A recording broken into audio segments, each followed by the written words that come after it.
Assalamualaikum warahmatullahi wabarakatuh. Bismillah, alhamdulillah, wassalatu wassalamu ala rasulillah wa ala alihi wa sahbihi wa mawalah wa ba'du. Sahabat-sahabat semua rahimakumullah, pada pertemuan sebelumnya kita telah membahas tentang meraih kehusuan di dalam sholat, di mana khusyuk merupakan ruhnya sholat, intinya sholat, yakni menghadirkan hati di hadapan Allah Subhanahu wa Ta'ala, merasakan kehadiran Allah Subhanahu wa Ta'ala, hati yang penuh rasa takut dengan rasa tunduk yang dalam dan rasa hina di hadapan Allah Subhanahu wa Ta'ala. Sahabat-sahabat semua rahimakumullah, berbicara tentang kehusuan, kita akan mencoba memasuki pada 3 wilayah kehusuan, yakni ingdas sholat, ketika sholat, qobla sholat, dan ba'da sholat, setelah sholat. Merasakan kehusuan baik sebelum sholat, ketika sholat, dan ba'da sholat. Ada hal yang paling penting di dalam qobla sholat atau ketika sebelum sholat, yakni kita untuk menyempurnakan toharoh atau berwudu. Sebagaimana Rasulullah SAW bersabda, "Idza qumta ila sholati fasbagil wudu'a." Apabila kalian hendak sholat, maka sempurnakanlah wudu. Sahabat-sahabat semua rahimakumullah, pada kesempatan ini mari kita untuk mencoba memahami satu ayat di dalam surat Al-Maidah ayat 6 yang berkaitan dengan toharoh. A'udzubillahi minasyaitonirrajim. Bismillahirrahmanirrahim.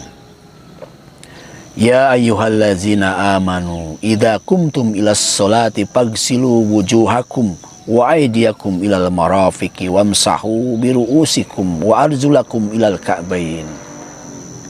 Wa in kuntum junuban fattahharu wa in kuntum marda aw ala safarin aw jaa ahadum minkum minal ghaid aw lamastumun nisaa falam tajidu ma'an fatayammamu sa'idan thayyiban famsahu biwujuhikum wa aydikum min ma yuridullahu liyaj'ala 'alaikum min harajin walakin yuridu liyutahhirakum wal yutimma ni'matahu 'alaikum la'allakum tashkurun. Shadaqallahul adzim.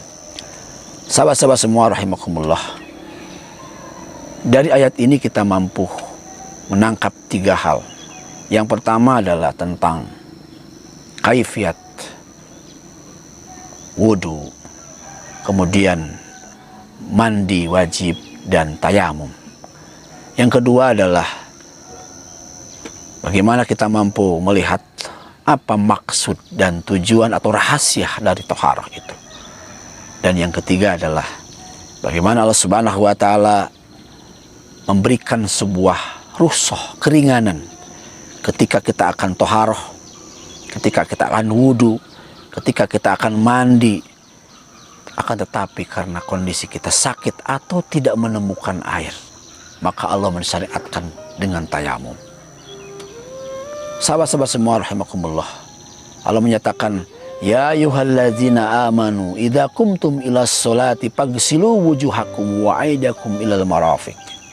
Wahai orang-orang yang beriman, ketika kalian berdiri hendak sholat, faghsilu wujuhakum, maka basuhlah wajahmu, wa aydiyakum ilal marafiq, dan kedua tanganmu sampai kedua sikutmu, wamsahu biru'usikum, kemudian usaplah kepalamu, wa arjulakum ilal ka'bain, dan basuhlah kedua kakimu sampai 2 mata kaki. Kemudian Allah menyatakan, wa in kuntum junuban, ketika kalian dalam keadaan junub, fatahharu, maka bersucilah, yakni mandilah.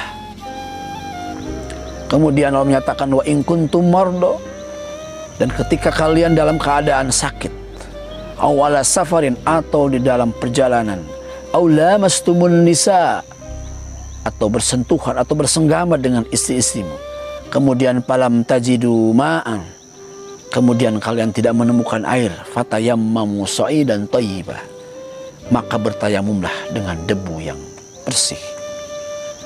Kemudian Allah menyatakan, ma yuridullahu liyaj'al 'alaikum min harajin. Allah tidak menginginkan sebuah kesulitan ketika Allah memerintahkan atau mensyariatkan wudu, mensyariatkan mandi wajib, mensyariatkan tayamum. Akan tetapi walaki yuridu liyutahhirakum, akan tetapi Allah hendak menyucikan dirimu semua atau diri kalian. Asy-Syaukani, Imam Asy-Syaukani dalam tafsirnya Fathul Qadir menyatakan liyutahhirakum ay minad dunub, Allah hendak menyucikan dari dosa-dosa. Waqila, dikatakan pada penafsiran yang lain, minal hadasil asghari wal akbar, yakni ingin menyucikan dari hadas kecil dan hadas besar. Kemudian Allah menyatakan wal yutimma ni'matahu 'alaikum, Allah hendak menyempurnakan nikmat yang Allah berikan pada kalian, yakni ketika disyariatkan toharoh, ini merupakan sebuah nikmat.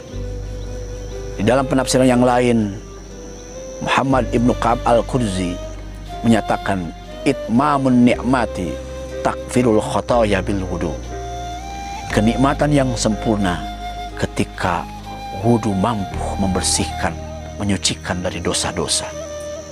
Kemudian pada ayat selanjutnya dikatakan la'allakum tashkurun, agar kalian bersyukur atas nikmat-nikmat Allah Subhanahu wa taala. Sahabat-sahabat semua rahimakumullah, ada satu pertanyaan kembali. Kenapa harus bersuci? Sahabat-sahabat semua rahimakumullah, di dalam hal ini Sayyid Qutb di dalam tafsirnya Fi Dhilalil Quran, ketika menafsirkan ayat ini, ya ayyuhalladzina amanu idza qumtum ilas sholat, dan selanjutnya, maka beliau menyatakan innas sholata, sesungguhnya sholat, liqa'un ma'allah, adalah perjumpaan dengan Allah, wa wukufun baina yaday subhanahu wa ta'ala, kita akan berdiri di hadapan Allah Subhanahu wa ta'ala, wa du'aun marfu'un ilaih, dan kita akan mengungkapkan doa-doa, wa najwa wa israrun, kita akan menyampaikan rahasia-rahasia batin kita kepada Allah Subhanahu wa ta'ala. Oleh karena itu, fala budda li hadzal mauqif min istidad, oleh karena itu kita harus mempersiapkan diri, yaitu dengan toharoh. Sahabat-sahabat semua rahimakumullah, mudah-mudahan dengan memahami ayat ini kita mampu menyempurnakan toharoh kita, baik fisik kita dan batin kita. Demikian, assalamualaikum warahmatullahi wabarakatuh.